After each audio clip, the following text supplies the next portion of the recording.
Team India का नया playing 11? देखो ऐसा है, बहुत टीम तो बहुत क्लियर है। जब अनाउंस किया गया था तब भी हमने कहा था, यहीं बैठे थे। आमतौर पर इंडियन टीम में वैकेंसी आती नहीं है, बहुत ही पैक्ड है मामला। हम मैथ्यू हेडन और गिलक्रिस्ट कर नहीं पाए हैं अभी तक। पंत इस टीम का हिस्सा नहीं हो सकते, मतलब मेरे मन में नहीं है पंत। दो नाम जो चलते हैं, पंत और एक नाम मतलब उसमें थोड़ी सी दुविधा तो है। मतलब मैंने अभी सुनी कुछ चीज़ें कि वो लप्पा चला रहा है इस तरीके से। ठीक है, हमें ऐसे प्लेयर भी चाहिए होते हैं। लप्पा एक्सपर्ट हमारे पास है, तो ये बेहतर टेक्निकल एनालिसिस उसका कर देंगे। नंबर 3 की जो पोजीशन है वो विराट कोहली के जाने के बाद एक्चुअल में गिल को लगता है, मेरे को गिल हो सकते हैं। रिंकू सिंह उसके लिए बहुत स्ट्रॉन्ग फिनिशर हैं और अब समय आ गया कि रिंकू को एक फिनिशर के तौर पर ग्रूम करना हमें शुरू कर देना चाहिए, जो वो ऑलरेडी हैं। बुरा यजुवेंद्र चहल के लिए लगता है कि इतना जबरदस्त गेंदबाज अभी भी टीम इंडिया में जगह नहीं बना सकता है। विराट चले गए, रोहित चले गए, जडेजा चले गए। 3 बड़े नाम जिनको हम इतने समय से टीम इंडिया के लिए T20 में अलग अलग फॉर्मेट में खेलते देख रहे थे, इन्होंने अब T20 इंटरनेशनल से संन्यास का ऐलान कर दिया है ट्रॉफी जीतने के बाद। अब टीम इंडिया की प्लेइंग 11 T20 में कैसी दिखेगी, हम पूछते हैं हमारे यहाँ जो लोग काम कर रहे हैं, हमारे न्यूज़ रूम के तमाम साथियों से, क्योंकि जब क्रिकेट की बात होती है तो हमारे यहाँ सब ज्ञानचंद हैं। आइए सबसे पहले बात करते हैं हमारे यहाँ कुलदीप जी से, जो हमारे यहाँ बताएंगे कि अब प्लेइंग 11 या 15 प्लेयर का भी बता सकते हैं, थोड़ी सहूलियत दे देते हैं कि अब कैसी दिखेगी टीम। देखो ऐसा है, बहुत टीम तो बहुत क्लियर है। जब अनाउंस किया गया था तब भी हमने कहा था, यहीं बैठे थे। ठीक है, आपकी जगह प्रशांत थे और उन्होंने कहा था कि ये टीम देखिए, रिंकू सिंह नहीं है, वो नहीं है, शिवम दुबे को क्यों ले लिया। और मैंने कहा था शिवम दुबे को लिया गया है तो शिवम दुबे प्लेइंग 11 में भी होने चाहिए।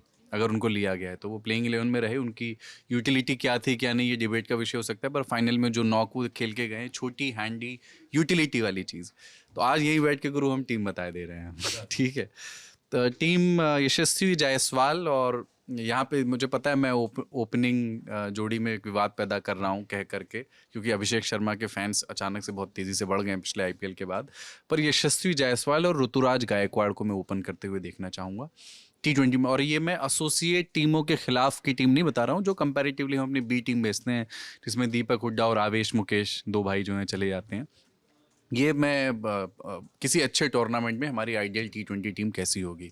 और अभिषेक को इसमें मैं नहीं रख रहा हूँ, हालांकि मेरे अभिषेक से बैर नहीं है, बट वो एक अच्छे ओपनर हैं और नीचे कहीं खिलाने को लेकर के मैं कॉन्फिडेंट नहीं हूँ उन्हें।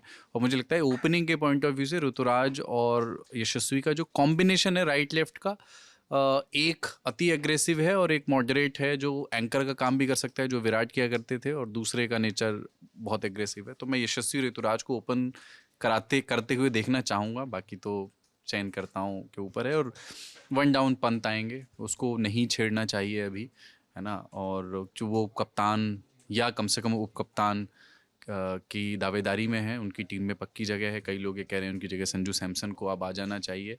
संजू सैमसन दुर्भाग्यपूर्ण खिलाड़ियों में से हैं इस जनरेशन के। उनको टीम में तो होना चाहिए, बार बार उनको देख के लगता है प्रतिभा, पर दुर्भाग्य ही है कि उनकी जगह बन नहीं पाती है। मिस्ड चांसेस भी हैं। जब उनको खिलाया गया तो वो उतना उस तरह से नहीं कर पाए। चौथे पे सूर्या हैं, ये एक पोजीशन है जो कोई नहीं ला सकता, है ना। मतलब इसमें कोई सवाल ही नहीं होता कि इसको हटाने का, कि ऊपर नीचे भी करने का। चौथे के लिए ही सूर्या बने हैं। 5वें पे मैं हार्दिक को भेज दूंगा इस बार। मैं शिवम को नीचे, अच्छा आपने लिख रखी पूरी टीम? मैंने ट्वीट किया है दरअसल, मैंने ही ट्वीट किया है ये सुबह आज, तो मुझे लगा कि मैं बता दूं उसको। 5वें जो हार्दिक के बाद जो 6ठा नंबर है, वहाँ पर 3 विकल्प में दे रहा हूँ, डिपेंडिंग अपॉन द कंडीशंस, या लेफ्ट राइट कॉम्बिनेशन आप उन कंडीशंस में कितना रखना चाहते हैं, या एक एक्स्ट्रा बॉलिंग विकल्प चाहते हैं, या आप स्ट्रॉन्ग फिनिशर चाहते हैं। तो यहाँ पर मैं 3 ऑप्शन रखता हूँ, तीनों में से किसी को भी खिला सकते हैं। सबसे पहले रिंकू सिंह उसके लिए बहुत स्ट्रॉन्ग फिनिशर हैं, और अब समय आ गया कि रिंकू को एक फिनिशर के तौर पर ग्रूम करना हमें शुरू कर देना चाहिए, जो वो ऑलरेडी हैं। मतलब इंटरनेशनल का एक्सपीरियंस नहीं है तो वो शुरू हो जाए, और उन्होंने निराश नहीं किया जब भी उनको मौका मिला इस पोजीशन पर। शिवम और संजू सैमसन, इन तीनों में से कोई एक ही खेलेगा। मैं मैं रिंकू के पक्ष में अधिक हूँ, बट शिवम भी यूटिलिटी प्लेयर हैं, और वैसे सूरत में जब बॉलिंग का ऑप्शन भी मिल जाता है। हाँ, उनको हालांकि वर्ल्ड कप में कराई नहीं बॉलिंग, और उस तरह की बॉलिंग करते भी नहीं है कि 4 ओवर करा सकें। 1-2 ओवर करा सकते हैं अगर उनका अपना अच्छा दिन है, ज़्यादा छोटी और पेस भी नहीं है उनके पास। उनके पक्ष में एक चीज़ है जो एक सर्टेन कंडीशन में बहुत काम की होती है, हाई बैक लिफ्ट। जब वो ऊंचाई से बॉल घुमाते हैं। आपको याद हो एक फ्लैट छक्का जो उन्होंने एक मारा था फाइनल में, लोग युवराज से तुलना करने लगे थे। हाँ वो एक जो नहीं उसमें नहीं वो अब वो तो खैर ये लप्पा एक्सपर्ट हमारे पास है तो ये बेहतर टेक्निकल एनालिसिस उसका कर देंगे, बट रिंकू को बॉल के नीचे आना पड़ता है खेलने के लिए। इस व्यक्ति के पास, शिवम दुबे के पास एक नेचुरल स्विंग बनता है, बस ये एक चीज़ है, अगर कंडीशंस वैसे हों तो इसको खिला सकते हैं, वरना मैं तो रिंकू के पक्ष में देखूँ। उसके बाद अक्षर खेलेंगे ही, है ना, वो आपको एक बहुत स्ट्रॉन्ग बैटिंग ऑप्शन देते हैं। बॉलिंग ऑप्शन तो इस समय हमारे पास लेफ्ट आर्म ऑफ स्पिनर उनसे बेहतर है नहीं T20 में, जडेजा से भी बेहतर हैं वो, जडेजा अब रिटायर हो गए। और मैं कुलदीप को भी रख रहा हूँ टीम में, क्योंकि एक लेफ्ट आर्म चाइना मैन का होना जो रॉन्ग वंस डाल सके, खब्बू गेंद बल्लेबाजों को भी परेशान करता है, राइट हैंडर्स को भी करता है अगर अंदर आती है। कुलदीप का वर्ल्ड कप में जो परफॉर्मेंस रहा उसके बाद he is the best spinner हम, और नाम भी मेरा नाम राशि भी है। तो पर ये कि देखिए रिस्ट स्पिनर्स जो है ना T20 में कम आके गए हैं, बट रिस्ट क्योंकि लेफ्ट आर्म स्पिनर्स जब से आ गए हैं और फिंगर स्पिन का बोलबाला हो गया है, बट जो रिस्ट स्पिन का जो खेल, और जिसने साधा हुआ है रिस्ट स्पिन को, शेन वॉर्न भी जब तक T20 खेलते थे, अमेजिंग है वो। और अभी भी आप देखें कि बहुत सारे बड़ी टीम्स रिस्ट स्पिनर्स अगर उनके पास कायदे का है तो उसको प्रेफर करती है। तबरेज शम्सी खेलते हैं और भी जगहों पर, तो कुलदीप खेलेंगे। उसके बाद की पोजीशन के लिए भी मैंने तीन लोग रखे हैं। जो कौन वो भाग्यशाली 3 लोग हैं? तो वो डिपेंड करता है कि पिच कैसी है। अगर आपको एक अतिरिक्त स्पिनर खिलाना है, आपके पास अक्षर हो गए, कुलदीप हो गए, पर भारत वर्ल्ड कप में 3 स्पिनर की स्ट्रैटेजी के साथ गया है ज़्यादातर मैचेस में। शुरू के सिराज वाला मैच जो थे वो छोड़ दें तो उस हिसाब से बिश्नोई या सुंदर आपको तब अच्छा ऑप्शन दे सकते हैं जब आपकी जो सामने वाली टीम है उसमें बहुत सारे लेफ्ट बैटर्स हों, तो वॉशिंगटन सुंदर बढ़िया विकल्प रहेंगे। बिश्नोई एक तीसरे किस्म के स्पिनर का उपलब्ध कराएंगे। एक आपके पास लेफ्ट आर्म चाइना मैन है, एक लेफ्ट आर्म ऑर्थोडॉक्स बॉलर है, और एक राइट आर्म लेग स्पिनर है जो गुगली उगली फेंकता है, जिसके पास वेरिएशंस हैं। तो मैं चहल को ना रख के यहाँ पे बिश्नोई को रखा है। और तीसरा विकल्प सिराज हैं ही कि अगर गेंद हरी पिच है और पेसी पिच है, तो स्विंग वाली पिच है, तो सिराज खेलेंगे ही। और उसके नीचे के 2 क्लियर ही हैं, अर्शदीप और बुमराह, तो उसमें तो कोई बदलाव नहीं है। बाकी एसोसिएट वाले में आवेश मुकेश 2 भाई खेलेंगे।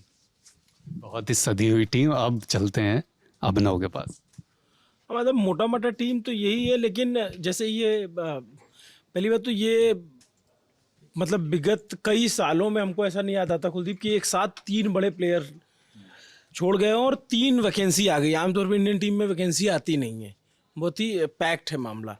तो एक बात तो है कि भाई रोहित और विराट की कमी कोई पूरी नहीं कर सकता। ये चीज़ सचिन के साथ भी रही। सचिन भी जब जा रहे थे तो लोग सोच रहे थे कि सचिन नहीं रहेंगे तो कौन रहेंगे। हर प्लेयर का एक टाइम होता है, उस टाइम के बाद एक नया प्लेयर तैयार होता है। इसमें जैसे अभिषेक शर्मा की बात है, अभिषेक शर्मा नो डाउट बहुत अच्छे प्लेयर हैं। अभिषेक शर्मा, ऋतुराज गायकवाड़ और यशस्वी जायसवाल, ये 3 ऑप्शन है। हमने आज तक कभी ऐसा नहीं देखा कुलदीप कि 2 लेफ्ट हैंडर इंडिया की तरफ से ओपनिंग कर रहे हो। कभी ऐसा हुआ है? मतलब ऐसा नहीं है कि गांगुली जब ओपन करते थे, हो सकता है कभी उनके साथ कोई एक लेफ्ट आर्म गंभीर ने किया होगा, और ऐसा बहुत पहले सदगोपन रमेश ने कभी ऐसा नहीं हो सकता कि नहीं किया होगा। बट हम ये कहेंगे कि इंडिया जाना नहीं जाता है 2 लेफ्ट आर्म ओपनर्स को लगातार ओपन कराने के लिए, और सक्सेसफुल नहीं रहा है। हम मैथ्यू हेडन और गिलक्रिस्ट कर नहीं पाए हैं अभी तक। तो फिलहाल अभी इंडिया के पास 3 ये बैटिंग के ओपनिंग ऑप्शन है। ऋषभ पंत जिस हिसाब से खेल रहे हैं आजकल, वो मतलब उनकी वर्ल्ड कप में भी बैटिंग जो बहुत प्रभावशाली नहीं रही थी। जो पाकिस्तान के खिलाफ थोड़े बहुत रन बने, उसमें 2-3 कैच छूटे, तो वो मतलब ऐसा लप्पा बल्ला चला रहे हैं ना। सचिन, टीम इंडिया का अगला T20 का प्लेइंग 11 कैसा? प्लेइंग 11 तो बिल्कुल सेट है। मेरे को ऐसा लगता है कि कोई दिक्कत नहीं है। बेंच पे बहुत प्लेयर है हमारे पास। यशस्वी है, संजू सैमसंग है, और क्या बोलते हैं, ऋतुराज गायकवाड़, जो मेरे को बहुत इम्पैक्टफुल प्लेयर। कौन 2 ओपन करेंगे आपकी टीम? वैसे ओपनर तो काफ़ी सारे हैं, जैसे मेरे को लगता है कि ऋतुराज और शुभम गिल भी हो सकते हैं, या यशस्वी हो सकता है। यशस्वी मतलब मुझे भी यही लगता है एग्जैक्टली जो सचिन बोल रहे हैं। यशस्वी जायसवाल बेंच पे पूरा वर्ल्ड कप बिताया है, और जिस तरीके का परफॉर्मेंस उनका IPL में भी रहा है राजस्थान रॉयल्स के लिए, लगातार जैसी परफॉर्मेंसेज उन्होंने दी हैं, तो काफ़ी कॉन्फिडेंट नज़र आते हैं। और मुंबई से खेल कर आए हैं, डोमेस्टिक में भी परफॉर्मेंस अच्छा है। तो यशस्वी और ऋतुराज मुझे लगता है कि दो सबसे बड़े कंटेंडर होने चाहिए अगर ओपनिंग स्लॉट की बात करें। उसके बाद नंबर 3 की जो पोजीशन है वो विराट कोहली के जाने के बाद एक्चुअल में गिल को लगता है, मेरे को गिल हो सकते हैं नंबर 4 पे। तो ऋषभ मतलब पंत, मेरे को ऐसा लगता है इस टेम्पलेट के साथ ही जाना चाहिए हमें। ये बहुत सही टेम्पलेट सेट हुई है इस टाइम पे T20 के लिए। आप ऋषभ पंत को जैसे आप कह रहे हैं, मतलब मैंने अभी सुनी कुछ चीज़ें कि वो लप्पा चला रहा है इस तरीके से, ठीक है, हमें ऐसे प्लेयर भी चाहिए होते हैं। ठीक है, अभी उस तरीके से बिल्ला नहीं चला है, मगर हाँ आने वाले टाइम पे चलेगा। ऋषभ पंत को नंबर 3 पे नहीं देखते। मतलब मेरा ऐसा लगता है कि ऋषभ पंत अगर वन डाउन आए तो वैसे क्रिकेटर हैं जो, जब MS धोनी ने शुरुआती अपने समय में वो जो वन डाउन वाली पोजीशन वनडे क्रिकेट में काफ़ी टाइम तक खेली थी और वहाँ पे वो बड़ी बारियाँ खेलते थे और मैच का पूरा मोमेंटम सेट कर देते थे। और नंबर 3 पे जो ऑस्ट्रेलिया की कभी थिंकिंग रहा करती थी कि आप 3 पे एक ऐसा प्लेयर उतारिए। कई बार एडम गिलक्रिस्ट नंबर 3 पे खेले ऑस्ट्रेलिया के लिए, खाली उस मोमेंटम को चेंज करने के लिए। अगर शुरुआत में आपके जो दोनों ओपनर हैं उन्हें एक सेट करना है मोमेंटम, पहले 10 ओवर में आपको 80 रन बनाना है, 70-75 रन बनाना है। आजकल का जैसे टेम्पलेट है ये, ठीक है, वेस्ट इंडीज़ में टूर्नामेंट था ये पूरा, मगर यहाँ पर मतलब पूरे टूर्नामेंट में जिस टीम, मतलब जिस बॉलिंग जो है वो बहुत अच्छी रही है, मतलब बॉलिंग की तरफ से ही डिफेंड हुआ है सारा गेम, ठीक है। मगर मेरे को ऐसा लगता है कि आने वाले टाइम पे जो टेम्पलेट है ना, जिस तरीके से इंडिया के अंदर 250 रन बन जाते हैं, तो उस तरीके से ऋषभ पंत को एक चाहिए, एक सनकी बंदा चाहिए यहाँ पे। एज अ ऑलराउंडर आप लोग किस किस को टीम में देख रहे हैं, मैं आपसे भी पूछ लेता हूँ, क्योंकि ऑलराउंडर वाली जगह पे अब रविंद्र जडेजा ने भी कल शाम जो है रिटायरमेंट अनाउंस कर दिया। इनकी जगह तो अक्षर पटेल ही लेगा। टीम इंडिया का नया प्लेइंग 11, यशस्वी जायसवाल, उनके साथ में संजू सैमसन, मेरी हाँ ओपनिंग, यस संजू सैमसन, और उसके अलावा अभिषेक शर्मा पे अभी मुझे पूरा भरोसा नहीं है। मैं देखना चाहता हूँ थोड़ा लंबा, IPL में अच्छा खेले, बहुत अग्रेसिव खेलते हैं, अच्छा है, मतलब एक जिस इंटेंट की बात होती है ना कि भैया T20 टीम में, भारतीय टीम में जो मिसिंग थी, जो इंटेंट इस बार रोहित शर्मा लेकर आए थे कि 10 पे 30 दे दो, मुझे 50 नहीं चाहिए आपसे, वो इंटेंट दिखता है। पर वो लॉन्ग रन में कितना दिखेगा जब वो एक्सपोज होंगे, टेक्निकल ये सारी चीज़ें नहीं जाते उसमें टेक्निकलिटी। पंत इस टीम का हिस्सा नहीं हो सकते, मतलब मेरे मन में नहीं है पंत। बड़ा बयान। पंत से मैं, मतलब वो T20 के लिए फिट खिलाड़ी नहीं है। आप चाहे उनकी जितनी तारीफ कर लो, he is one of the finest wicket keeper batsman for test match. T20 में नहीं, बहुत लंबे समय से आप ट्राई करके देख चुके हैं, पंत बहुत ज़्यादा डिलीवर नहीं कर पाए, तो पंत नहीं है। और संजू सैमसन इसीलिए मैं फर्स्ट पोजीशन पे ला रहा हूँ, वो भी उनके लिए है कि मेक शिफ्ट आप 4 महीने 5 महीने का उनको लॉन्ग रोप दें, बोल दें कि ये आखिरी मौका है आपके लिए। मतलब मैसेजिंग तो होती है ना कि आप ट्राई कर लीजिए, अपने आप को स्टैब्लिश कर लीजिए, तो विकेट कीपिंग वाला प्रॉब्लम आपका सॉल्व हो जाता है। फिर तीसरे नंबर पर कौन, मतलब कि ये 2 हो गए, तो उसके बाद अगर पंत नहीं खेल रहा है तो तीसरे नंबर पे कौन? तीसरे नंबर पे शुभमन गिल। आपका शुभमन गिल, हम और आप अभी जो लगता है कि भाई T20 ये IPL अच्छा नहीं गया था और नज़रअंदाज कर दिए गए, वर्ल्ड कप में नहीं गए, फिर भी आप जिम्बाब्वे जब भेज रहे हैं, हालो ऑल्दो वो कमज़ोर टीम है तो कोई लीड करने वाला चाहिए, आप फ्यूचर का देख रहे हैं। पर शुभमन गिल एक ऐसा खिलाड़ी है जो किसी भी मुश्किल कंडीशन में बैटिंग कर सकता है। वो बाउंसी पिचेस पे भी बैटिंग कर सकते हैं और बाद के स्लो और लो पिचेस पे भी बैटिंग कर सकते हैं, इसलिए शुभमन गिल इस टीम में होना चाहिए। क्योंकि विराट कोहली क्या है और आपकी ज़रूरत क्या थी विराट कोहली। ऑल्दो मैं विराट कोहली की तारीफ कर रहा हूँ, अभिषेक बाबू बुरा तो नहीं लग रहा है ना आपको? नहीं, मैं तो विराट कोहली का प्रशंसक हो। अच्छा, तो विराट कोहली की जगह एक ऐसा खिलाड़ी आपको चाहिए जो लॉन्ग इनिंग खेल सकता है। वो इनिंग की जरूरत होती है कई बार। आप क्विंटन डिकॉक जैसी इनिंग खेल के गए थे, वो क्विंटन डिकॉक वैसी इनिंग नहीं खेलते, उसे ज़्यादा मारधाड़ करके खेलते, पर सिचुएशन रिक्वायर करता था उस तरह की इनिंग खेलेगा, तो वो सिचुएशन कई बार आपको आएगी जब आपको एक खिलाड़ी वैसा है। चौथा नंबर फिक्स है, अभी सूर्य कुमार यादव बहुत तगड़े फॉर्म में हैं, उनके पास वो क्रिकेट है कि अगले 2-3 साल आप टेंशन नहीं मिले। 5वां पोजीशन आपका हार्दिक पांड्या का है, वो भी फिक्स है, पर पांड्या आपको इन सब के विकल्प तलाशने पड़ेंगे क्योंकि पांड्या इंजरी प्रोन है। अभी शुरुआत पांड्या से करेंगे क्योंकि आपके वाइस कैप्टन थे, आपको इतना भरोसा है ना उनकी टीम पर कि पांड्या पे भरोसा दिखाया, तो पांड्या पे टिके रहो।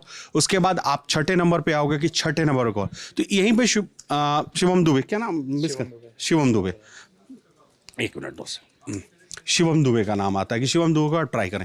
लेकिन पांड्या का अगर वो रिप्लेसमेंट है तो उन्हें गेंदबाजी करनी होगी बॉस। वो नहीं हो सकता है कि वो बैटिंग से आप ट्राई कर रहे हैं कि वो हार्ड लंबे छक्के मार लेंगे, नहीं, आपको बॉलिंग करनी पड़ेगी, तभी आप पांड्या के रिप्लेसमेंट हो सकते हैं, नहीं तो आप नहीं हो सकते हैं।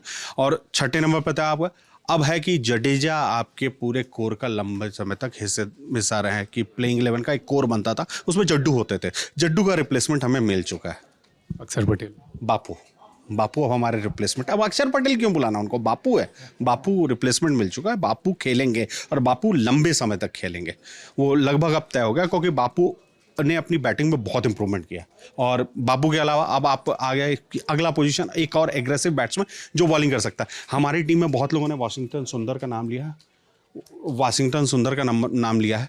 मैं बहुत सहमत नहीं हूँ वाशिंगटन सुंदर से। ठीक है वो कई बार नई गेंदों से गेंदबाजी करा लेते हैं ये, पर मैं बहुत सहमत नहीं हूँ। वाशिंगटन सुंदर उस पोजीशन को लेकर थोड़ा सा संशय है कि कौन सा खिलाड़ी खेलेगा। बॉलिंग यूनिट आपका फिक्स है, कुलदीप यादव खेल रहे हैं। बुरा युजवेंद्र चहल के लिए लगता है कि इतना ज़बरदस्त गेंदबाज अभी भी टीम इंडिया में जगह नहीं बना सकता है। और बुमराह, अर्शदीप और अर्शदीप इस टीम में हाँ आपकी बस टीम में कौन सा change है कुछ चेंजेस है, जैसे ये सैमसंग बस सिर्फ नाम। हाँ बस मैं अभिषेक को तो ओपन कराऊंगा। उसके साथ एडवांटेज क्या है ना कि अभिषेक 4 ओवर डाल सकता है, एक बॉलर हमारा वहाँ पे ऑलरेडी बढ़ जाता है, तो हम एक बैट्समैन को अगर वो चाहे इंडिया में हो, अभी जैसे आप देख लीजिए कि आप 3 स्पिनर को लेके गए थे वहाँ, 3 स्पिनर को आप कंटिन्यू खिला रहे थे, वो आ ही जाती है। इंडिया में अगर अगला वर्ल्ड कप इंडिया में है और वहाँ पे पिचेज आपको ऐसी मिलेगी जहाँ आपको एक एक्स्ट्रा स्पिनर चाहिए होगा, आपको एक ऐसे बैट्समैन चाहिए होंगे जो पहले वर्ल्ड कप आप देख लो कि जो जीते हैं हमने उसमें एक रहते हैं ऐसे। तो अभिषेक शर्मा हमारी टीम में रहेंगे। हमारी टीम में शिवम दुबे को लेकर थोड़ा सा संशय है कि वो अगर इस तरीके का परफॉर्म करते रहेंगे। विकेट कीपर पंत या कोई और? मैं मानता हूँ कि पंत तो रहेंगे ही टीम में। अभी मैं दूसरे नंबर पे मतलब ईशान किशन को देखना चाहूँगा कि स्टैंड बाय में। हाँ उनके, और सैमसन को अगर खिलाऊंगा अभी तो सैमसंग रहेंगे वहाँ पे, एक एज ए बैटर खेलेंगे वहाँ पे। मुरारी, आपकी टीम में इन नामों से क्या बदलाव है? सिर्फ बदलाव नहीं है, मैंने एक डिटेल्ड कॉपी लिखी है विद डेटा एंड हाँ बेकार कॉपी इन्होंने ही एडिट की है तो मैंने एक मतलब प्रॉपर एक कॉपी लिखी है जिसमें मतलब हाल फिलहाल के प्रदर्शन और जो आईपीएल में प्रदर्शन रहा और अभी जो T20 वर्ल्ड कप में जो टीम गई थी वहाँ उसने किस तरीके से परफॉर्म किया। वहाँ मतलब मेरा मानना है कि टीम में कुछ खिलाड़ी फिक्स रहेंगे ही रहेंगे और जो हम नई टीम बनेगी विराट रोहित और जडेजा के बाद उसमें एक अनुभव और युवा जो मतलब आपके पास जो यंग पावर उसका एक प्रॉपर एक बढ़िया बैलेंस होना चाहिए, अदरवाइज़ वो काम नहीं करेगी। तो जो खिलाड़ी फिक्स रहेंगे उनमें हैं, एक सेकेंड मैं जल्दी सिर्फ नाम सूर्य कुमार यादव हैं, हार्दिक पांड्या हैं, अक्षर पटेल हैं, अर्शदीप सिंह हैं और जसप्रीत बुमराह हैं। तो मतलब ओपनिंग में बहुत ज़्यादा कंपटीशन है। मतलब आपके पास यशस्वी जायसवाल हैं, आपके पास शुभमन गिल है, आपके पास ऋतुराज गायकवाड़ है और एक तरीके से हम कह सकते हैं कि भले ही अभिषेक शर्मा के पास T20 इंटरनेशनल मैचेस का वो नहीं है, एक्सपीरियंस नहीं, बट उन्होंने जो इस तरीके से आईपीएल में प्रदर्शन किया 204 की स्ट्राइक रेट से अगर वो अपना रन बना रहे हैं तो वो बहुत बड़ी बात है। T20 में अगर ऐसी एक इनिंग कोई खेल जाता है ओपनिंग पे आके तो पूरा का पूरा मतलब वहाँ से गेम बदल जाता है। तो अभिषेक शर्मा भी उसमें मतलब उसमें है, मतलब उसमें रेस में है ओपनिंग के लिए। और यशस्वी जायसवाल का आईपीएल प्रदर्शन इतना अच्छा नहीं, उन्होंने 1 शतक लगाया लेकिन उस तरीके से वो उनका एवरेज और स्ट्राइक रेट उतना अच्छा नहीं रहा। तो और मे भी इस बार मतलब शुभमन गिल भी उस तरीके से अपनी पुरानी फॉर्म में नज़र नहीं आए जो उन्होंने पिछली 2023 में जो उन्होंने आईपीएल परफॉर्मेंस की थी। अराउंड 900 के करीब उन्होंने रन बना, आई थिंक मुझे याद हो तो 890 रन के आसपास बनाए। तो विकेट कीपर और कैप्टन? विकेट कीपर मैं मतलब वही मतलब 2 नाम जो चलते हैं पंत और एक नाम जल्दी। मतलब उसमें थोड़ी सी दुविधा तो है कि मतलब पंत का उतना बढ़िया प्रदर्शन नहीं रहा इस बार के T20 वर्ल्ड कप में, लेकिन आईपीएल में उन्होंने ठीक प्रदर्शन किया। सैमसन ने भी अच्छा प्रदर्शन किया, लेकिन अगर कोई ये कहे कि पंत को नहीं खिलाना चाहिए, सैमसन को खिलाना चाहिए, तो मैं मतलब यही कहूँगा कि पंत के पास एक मतलब एक्सपीरियंस के मामले में उनका एक्सपीरियंस ज़्यादा है T20 इंटरनेशनल और ये कई बार क्रिटिकल सिचुएशंस में कई बार काम आ जाता है। तो मैं मतलब पंत के साथ ही जाना चाहूँगा और फिलहाल मतलब आई थिंक हमें भी थोड़ा सा कुछ ज़रूरी और काम। कैप्टन हार्दिक होंगे, कैप्टन हार्दिक पांड्या होंगे। मोटा माटी ये पसंद है सबकी। आपकी क्या पसंद है? आपको क्या लगता है भारत का T20 11 आगे कैसा होगा? वो हमें कमेंट बॉक्स में बताइए और देखते रहिए दी लंदन टॉप। शुक्रिया।